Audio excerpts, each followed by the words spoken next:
윤 대통령에게 독대를 요청하면서 화해의 제스처를 보냈지만 두 사람 간의 불편한 기류도 감지가 됐습니다. 어제 새벽 체코 순방에서 귀국한 윤 대통령을 마중 나갔습니다만 한동훈 대표와는 정말 짧게 악수만 하고 또 여러 정치적 해석을 낳고 있습니다. 영상을 보시겠습니다.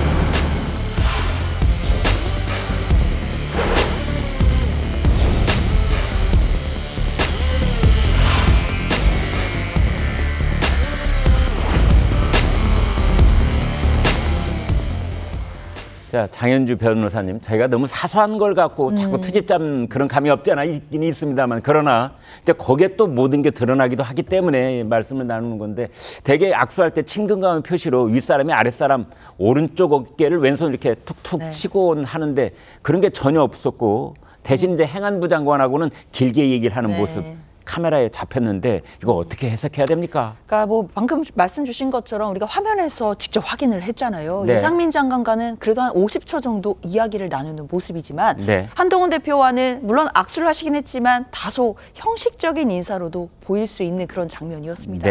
물론 사실 뭐 그 순방 귀국하는 그 곳에서 뭐 얼마나 많은 이야기를 나눌 수 있겠냐라는 반론 나올 수 있을 것 같고, 그리고 이상민 장관과는 이번에 호흡 피해가 굉장히 심했기 때문에 그 관련해서 여러 가지 이야기를 나눌 수 있다라는 측면도 고려할 수는 있을 겁니다. 그럼에도 사실 저 마중 나온 장면에서 보여진 그런 대통령과 한동훈 대표와의 어떤 악수 장면이 결국에는 불편한 기류가 아직도 남아있다라는 분석이 나올 수밖에 없는 것은, 아직까지도 대통령과 한동훈 대표 간의 사이에 어떤 갈등의 골들은 그대로 있는 것 아니냐라는 분석들이 많기 때문인 것 같습니다. 그렇기 때문에 앞서서 지금 계속 이야기가 나온 것처럼 그 독대 요청 사실이 지금 언론에 알려진 것이 저는 오히려 내일 있을 만찬에 악영향을 미칠 수도 있겠다라는 생각이 드는 것이요.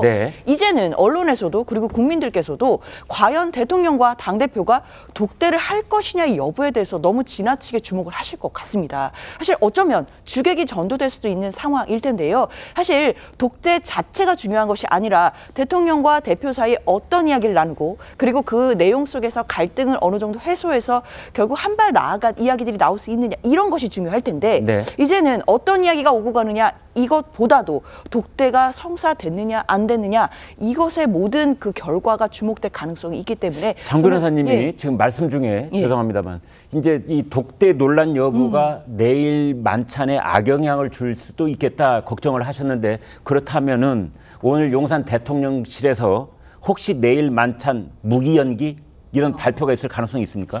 저는 그래도 이번 만찬은 그대로 진행될 가능성이 높다고 생각이 들어요. 왜냐하면 앞서 이 만찬이 추석 전에 원래 이루어지려고 하다가 한 차례 연기된 바가 있었거든요. 또 연기하기는 그렇다. 그렇죠. 대통령실에서도 아마 뭐 그 지금 현재 지도부와의 이 만찬을 또다시 연기하기는 어려울 것 같고, 다만 이 독대 요청 사실이 알려진 부분에 대해서는 대통령실도 어느 정도 불편한 기류는 있을 것이기 때문에 과연 독대를 하나 안 하나 이것도 중요하겠지만 어떤 메시지가 나올지 이 부분이 더 중요하다라는 점에 좀 방점도 찍혀야겠습니다.